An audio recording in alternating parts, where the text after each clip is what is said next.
जी, माननीय सांसद जी का बुलंदशहर जाना था, डेलीगेशन आया हुआ था, तो वो जा रहे थे। रात मेरी बात हुई और सुबह हम लोग उन्हें वेलकम करने के लिए अलीगढ़ से गुजर रहे थे, तो हमने वेलकम किया और टोल टैक्स गवाना तक हम छोड़ने गए।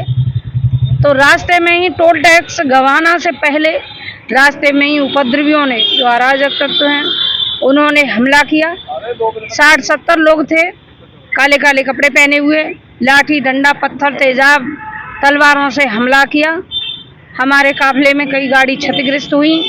मेरी गाड़ी सबसे पीछे थी। मेरी गाड़ी में पत्थर मारा गया। बमुश्किल हम लोग जान बचाए। क्या वहाँ मौके पर पुलिस नहीं थी क्या? पुलिस वहाँ पर कोई भी नहीं थी। टोल टैक्स भाई सारे पुलिस वाले, सारा प्रशासन वहीं पर था, जबकि पहले से पता था, सूचना मिल चुकी थी कि माननीय रामलीला सुमन जी उनका आगमन है, तो सुरक्षा से भारी चूक हुई है। आखिर ऐसी घटना को अंजाम क्यों दिया? ये समाज में दहशत फैलाने के मूड से और इस तरह से उपद्रवियों को आगे कर देती है भारतीय जनता पार्टी।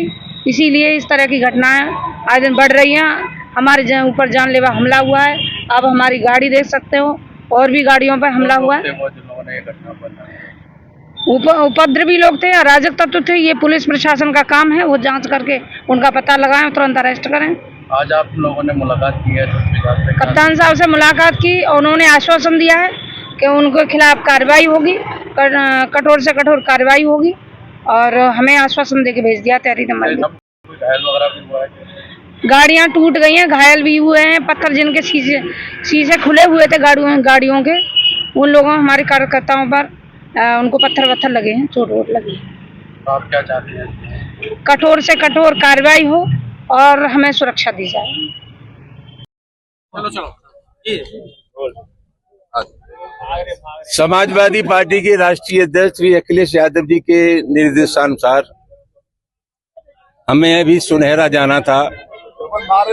हमारे साथ हमारे अनुसूचित जाति प्रकोष्ठ के अध्यक्ष भारती जी, लोहिया वाहिनी के प्रदेश अध्यक्ष, अम्बेडकर वाहिनी के प्रदेश संतोष जी और पार्टी के जिलाध्यक्ष, ये डेलीगेशन था। हम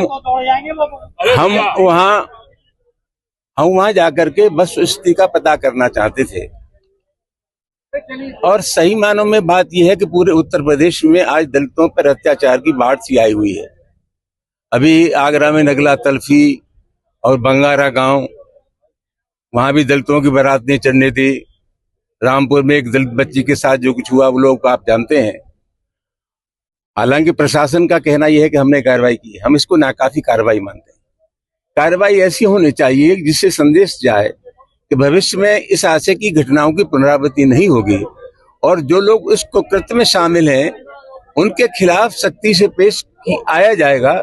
तो मैं नहीं समझता कि इस तरह की घटनाएं बार बार हो सकती हैं। हमें लगता यह है कि ये जो सामंती मनोवृत्ति के लोग हैं, उनको लगता है कि उत्तर प्रदेश की सरकार हमारे मिजाज की सरकार है, हमारे दिल की सरकार है, हमारे मन की सरकार है। सरकार का जो आचरण होता है, समाज की शक्तियों का संचालन बहुत कुछ इस तरह से भी होता है। उत्तर प्रदेश की सरकार है और उत्तर प्रदेश के मुख्यमंत्री योगी फरमाते हैं कि अमन चैन है उत्तर प्रदेश में, कानून व्यवस्था की स्थिति कंट्रोल में है। हम समाजवादी पार्टी के कार्यकर्ता हैं और हम लोग कहते हैं कि उत्तर प्रदेश में कानून व्यवस्था की स्थिति ठीक नहीं है। उससे ज्यादा सही मूल्यांकन होता है आम जनता का। आम जनता क्या महसूस करती है वो ज्यादा महत्वपूर्ण है। और आम जनता में जो प्रतिक्रिया है सरकार की, इसको चलते मैं कह सकता हूं कि उत्तर प्रदेश में जंगल राज है। हमारी बात छोड़ दीजिए, अभी हाल में उच्चतम न्यायालय ने जो टिप्पणी की है सुप्रीम कोर्ट के उत्तर प्रदेश की सरकार के कामकाज के बारे में, मैं समझता हूँ सबसे सटीक टिप्पणी है। तो आज स्थिति क्या है, उत्तर प्रदेश में जो ताबड़तोड़ घटनाएं हो रही है, इसके लिए सरकार पूरी तरह जिम्मेदार है। जगह जगह बाबा साहब अम्बेडकर की मूर्तियां तोड़ी जा रही हैं, और एक शॉर्टकट निकाली है प्रशासन ने कि जहाँ मूर्ति तोड़ी जाती है वहां नई मूर्ति रखवा देते हैं। एक भी जगह प्राथमिकी दर्ज नहीं हुई। अगर एक जगह मुकदमा लिख जाता और उनके खिलाफ कार्रवाई हो जाती तो उस प्रकार की घटना नहीं हो सकती थी। मामला बहुत गंभीर है, वहां जाना चाहते थे, स्थानीय प्रशासन ने हमें रोक लिया है। और मैं समझता हूँ जहां जहां हम लोग जा रहे हैं, कोशिश करते हैं कि जो दलित हैं, पीड़ित हैं, उनके दुख दर्द में हम लोग शामिल हों। वहां जानबूझ करके इसलिए रोका जा रहा है कि जमीनी हकीकत लोगों के सामने ना जाए, लोगों में एक नया भरोसा, नया विश्वास समाजवादी पार्टी के कार्यकर्ता पैदा करना चाहते हैं। जानबूझ करके हम लोगों को रोकने की साजिश की जा रही है, और जो अवांछनीय तत्व हैं अभी रास्ते में कुछ तत्व हमें मिले जिन्होंने हमारे मित्रों को गाड़ियों पर पथराव करने की कोशिश की। मैं जानना चाहता हूँ क्या कर रहा था इनका एलआईयू, क्या कर रही थी पुलिस, कोई एहतियात बढ़ता गया? तो मामला बहुत गंभीर है और मैं समझता हूँ इसकी इतनी आलोचना की जाए कम है। उत्तर प्रदेश में दलितों पर अत्याचार की बाढ़ आई हुई है, उसकी रोकथाम का कोई समुचित इंतजाम नहीं है।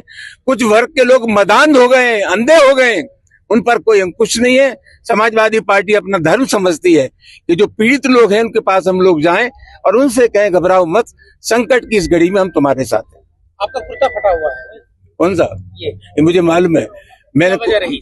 इसी वजह है कि कुर्ता मेरा फटा हुआ था, लेकिन मुझे मालूम था कि कुर्ते के ऊपर जब जबारकट पहन लूंगा तो फटा हुआ कुर्ता दिखाई नहीं देगा। नहीं आज जो नहीं मेहरबानी करके उससे मन जोड़िए।